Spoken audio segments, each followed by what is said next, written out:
guys, welcome to my channel. My name is Miracle, Mimi for short. If this is the first time seeing my beautiful face, you're welcome. So our next video is from the lesbians' high rate of divorce.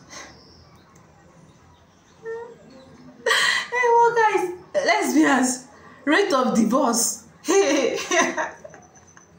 Wait till I don't go here for this red app. Like seriously, I don't understand. Like if couples are struggling, like male and female couples are struggling for divorce, the lesbians are also struggling for divorce. Ha!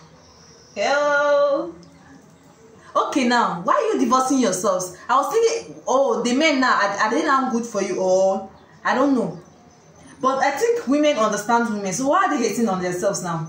Hey, guys, let's check this video and see how it goes. From the Office of National Statistics from a 2019 study, in ever-increasing numbers, we are now at a lesbian divorce rate of 72%. So the top 4 reasons that they are reporting getting divorced is feeling ignored, inequality in the partnership, adultery, and domestic violence. Personally, I feel like this lends some weight to men's arguments and complaints about how women are behaving in relationships. Because when you have lesbian divorce statistics that look like that, the girls are kind of telling on themselves. What's up, y'all? So, according to the surveys I've been doing, you guys want me to talk about the lesbian divorce rate. So let's go. Recently, we've seen clips, we've seen memes about how the lesbian divorce rate is, I think, 70%, some of the clips that I saw, which is remarkably high. But I think it only tells part of the story. The focus has been how women are flippant, how women do not honor commitments, how women are led by their feelings, their emotions, and how they change day to day. And all that is true. I ain't gonna lie. That stuff is true. I say often women are the personification of chaos, but I don't necessarily mean that in a negative way, right? Creation happens in chaos. Women are creators in the sense that they take your seed and they turn it into a life. So the idea that women in mass are going to ever think like men or be as logical and linear in their thinking and philosophy as men, it's never going to happen, fellas. All we can do is encourage them to acknowledge the benefit that we contribute to their lives in the sense that we bring order to their chaos. So, as some of you guys know, the divorce rate right now, some studies, it's over 50%, right? I've seen 54%, I've seen 40-something%, but nevertheless, it's high, right? Especially in the West, and especially for second marriages. I think for first marriages, it's in the 40s. For second marriages, it's in the 60s. And I think we can go down a rabbit hole as to why that is. But for me, ultimately, I think that we have to reconceptualize marriage in the modern world, right? Marriage was created for a specific purpose when it was created, and that has changed over time. Society looks different than it's ever looked. And for us to think that this institution is not going to have to change, I think it's naive. Because even in that high divorce rate, I would suggest that there's an additional 20 to 30% of people who remain married, whether for the kids, whether to keep up appearances, whether because of culture, but they're miserable. They don't want to be married. They don't like their husband, they don't like their wife, they don't like their life, but they're tethered to this institution. And I think we can make an argument as to if that's better or worse. But as an African who grew up in a house with 2 parents who clearly didn't like each other, and I'm sure some of you guys also have a similar background, to just wholesale dismiss divorce or wholesale dismiss people actually considering their happiness in mate selection, I don't think it's sustainable, right? Because I think one of the big differences with this generation, whether we're talking about Gen Z or whether my generation, millennials, is that unlike older generations, I think we're more honest. Some people would say we're more selfish. Some people would say we're more solipsistic. Some people would say we have analysis paralysis, but I think we're more honest. Because a lot of the things that we see happening these days, the only difference is we get to see it because of social media, because of everybody sharing their life, because of people being shameless. We get to see what's usually swept under the rug. But these things are not new. There's nothing new under the sun.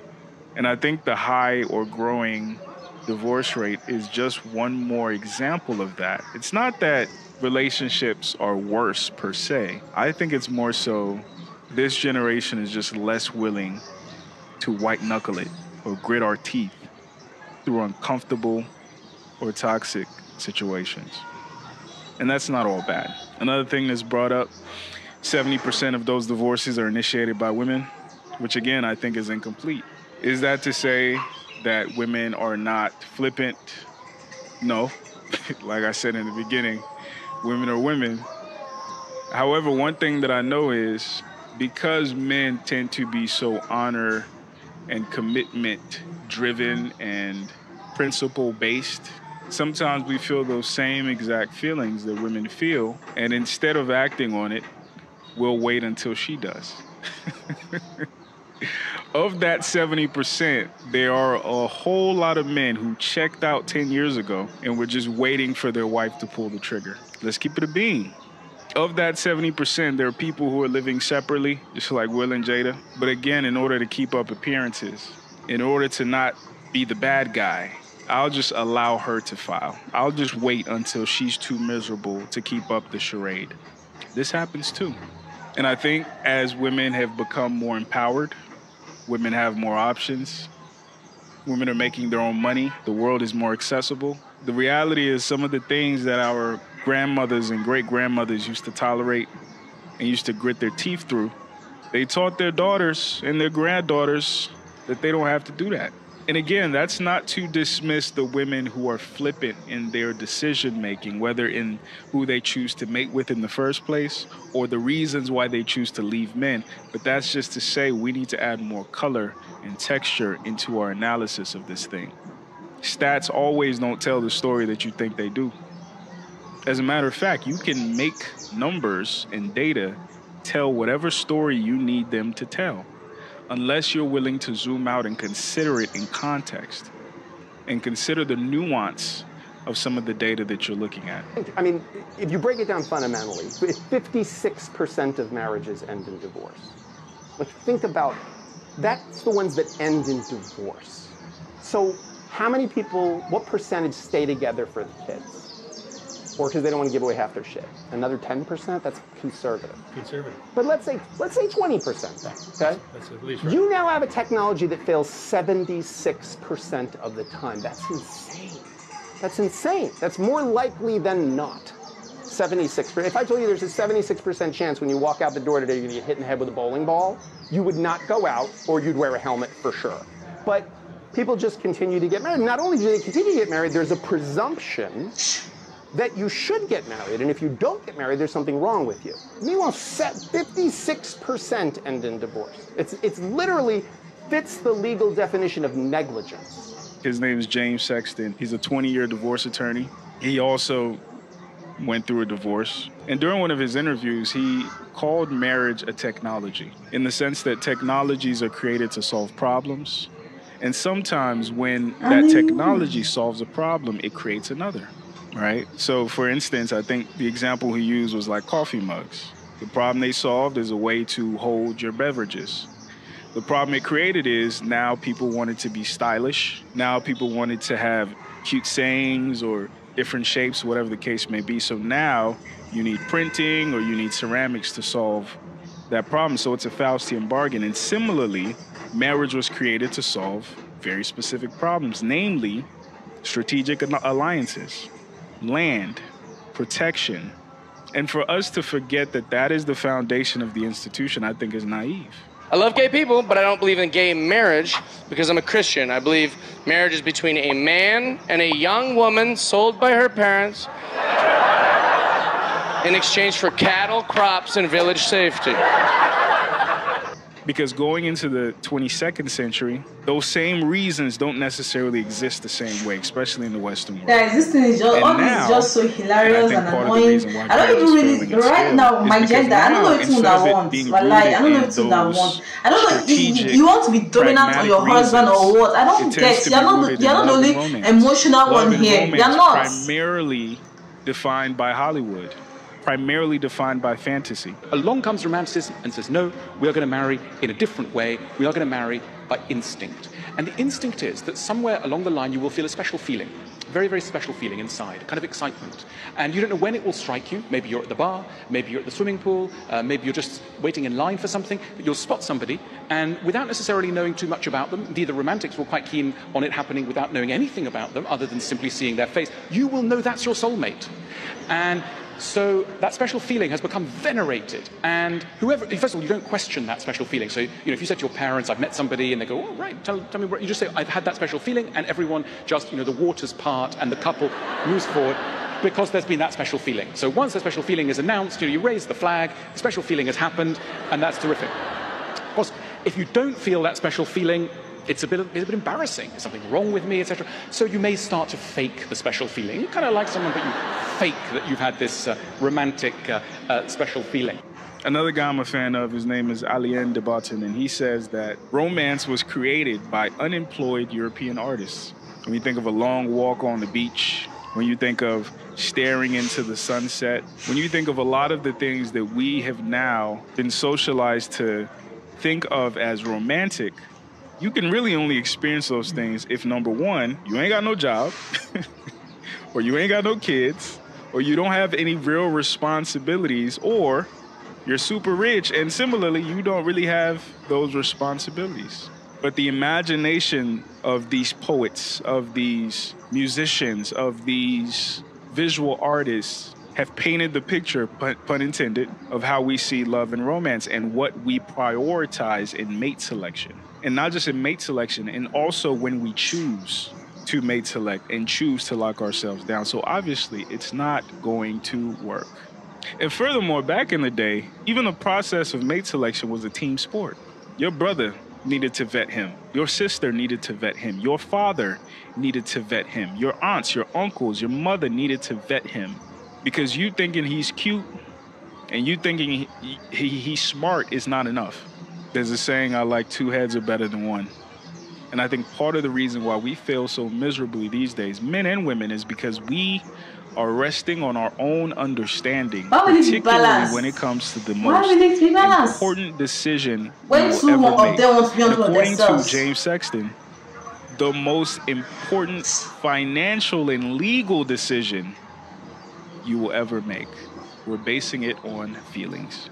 According to some of my research, the top 3 reasons people get divorced is finance, infidelity, and culture/irreconcilable differences. I think part of the reason why there's this, I guess, uncommonly high divorce rate for lesbians is because those relationships aren't balanced. And that's not to say that some heterosexual relationships aren't also imbalanced. But just like David Dita's book, Way of the Superior Man, the feminine and the masculine will always find themselves, even if the masculine is in a woman and the feminine is in a man. And we see this play out even in homosexual relationships. Yeah, it's like, I'm not married. I'm still a young girl, and I'm trying to understand this marriage of a thing. Okay, should I say, okay, I'm a traditional woman?